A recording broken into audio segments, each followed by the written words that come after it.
Moving on to something in theaters. This is a shared experience that we have. Yes, it is coming in at the third place from the bottom.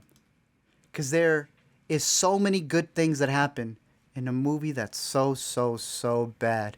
Zach, I am a lover of the Scream franchise. I believe you've seen a couple of them. You respect the early ones for what they've done. Yeah, Why were you I so caught up. offended by Scream 6? I caught up with the first one like not terribly long ago, maybe a couple years ago, and yeah, I enjoy it and really see its place among horror history. But it feels like the sequels really are just trying to like my draw more sap from the tree, and there's Ridiculous. less and less of it in there. I thought Yeah. that this was the worst of all the Screen films that I've seen. Just the one that is the sweatiest in trying to reflexively be about itself and comment on its own situation, has the least insight to offer. You know, some of these movies, what's great about them is they're putting their finger on a thing that movies normally don't name. And here they're just kind of throwing buzzwords like requel at you, and it just didn't really. I don't know. I don't find it that like exciting, and like it when the first Scream film does it, it feels like they shouldn't be doing this.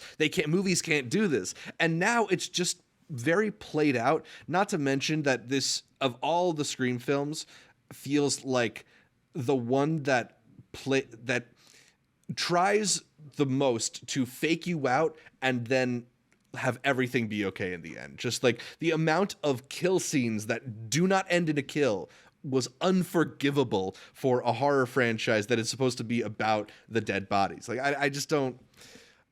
I Why struggle fix to really see the a old reason to like cliches this one. when you can just double down on them, right? It's Exactly. called an homage.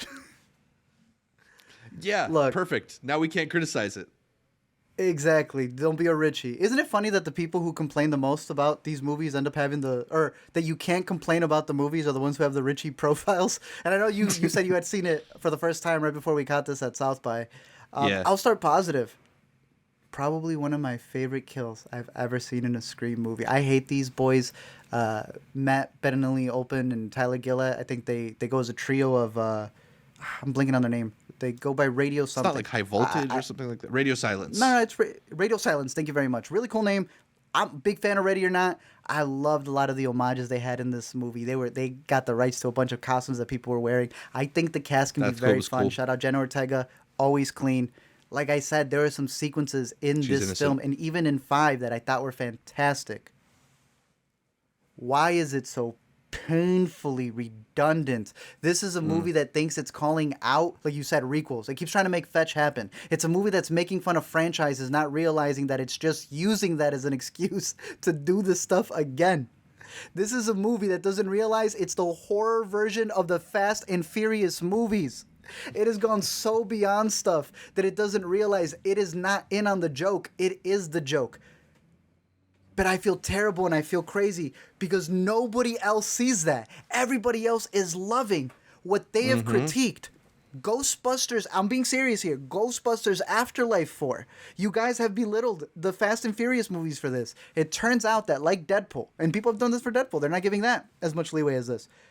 If you just address what you're talking about, if we make fun of two guys hosting a podcast, Zach, then we are relieved of the two guys hosting a podcast meme. Like, that's not how it works. And somehow, like the characters in this movie, this franchise continues to dig themselves in a hole but comes out scot-free. I don't understand it. I'm working on a much longer one. In the meantime, Amanda the Jedi made her video way back when. I think she liked this one a little bit more. I was really surprised to hear that. But a lot of the stuff she said for 5, I agree with her completely. It's one of those where you have to go through the whole franchise to really see what they've done, because I think it's a matter of a lot of people don't remember the old ones, so they're able to just redo a lot of 2. Call it an homage, call it a day, wrap it up, and keep it going. But I don't know. I like you, dude. A lot of it just felt goofy. But shout out Jenna Ortega. Always comes out scot-free. She's been fantastic in everything she's in.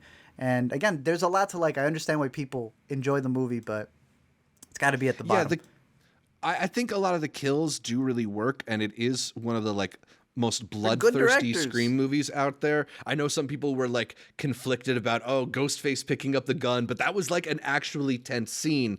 It's like most of the stuff surrounding those moments The that's commentary kind of on that is bogus so and easy lame. to see through.